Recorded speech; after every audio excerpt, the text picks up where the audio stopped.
This morning, there's new trouble for Bernie Madoff, who's serving 150 years in prison for his multi-billion-dollar Ponzi scheme. Reports say that his wife of 52 years has dumped him as she tries to patch up her shattered life. Life behind bars is about to get even lonelier for Bernard Madoff. According to biographer Diana Henriques, his wife Ruth has not visited since the December suicide of their eldest son, Mark. She is reportedly looking to reconcile with remaining son Andrew, who along with his brother gave his mother an ultimatum after their father's massive fraud was exposed. Choose us or choose him. She chose her husband. After Mark killed himself, Ruth was turned away from the funeral by his widow, and ever since has been severing ties to her husband of 52 years. Bernie is said to be stunned at how angry his family has become. For a man who's lost his fortune and freedom, his wife may be the next to go. And joining us now is Diana Henriques of the New York Times, author of The Wizard of Lies, Bernie Madoff, and the Death of Trust. She was the first reporter to interview Madoff in prison, and she joins us here this morning. Diana, good to see you. Good to see you, Chris. So let's talk about this relationship, this estranged relationship between Ruth, now with Bernie, but with the sons beforehand. Well, certainly we know that after Madoff's arrest, his sons cut ties with both him and with Ruth.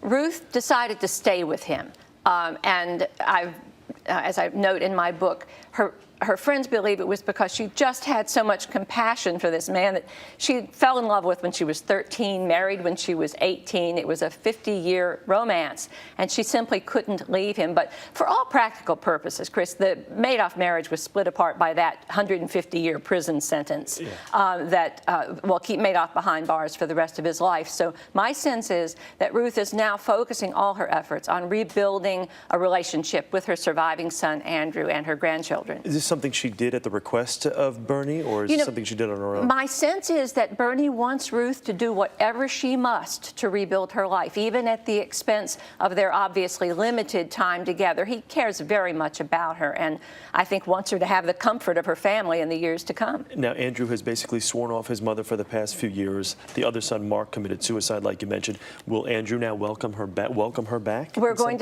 to see. I'm encouraged by the sources that I hear that there are good signs of reconciliation. Yeah. And the progress remains to be seen. Obviously, there's a dreadful burden of anger and hurt. This crime shattered the Madoff family, as it did so many families among the victims. And I think there's probably a lot of people out there that were victimized by this family that have no sympathy for anything that's going on with their family right now. Let's talk about the investigation and the money that Irving Picard is now recovering from this Ponzi scheme. Yes, it's a remarkable recovery. The summer has brought some important news on that front, though. I was going into this summer saying this is going to be the most phenomenal Ponzi scheme recovery in history.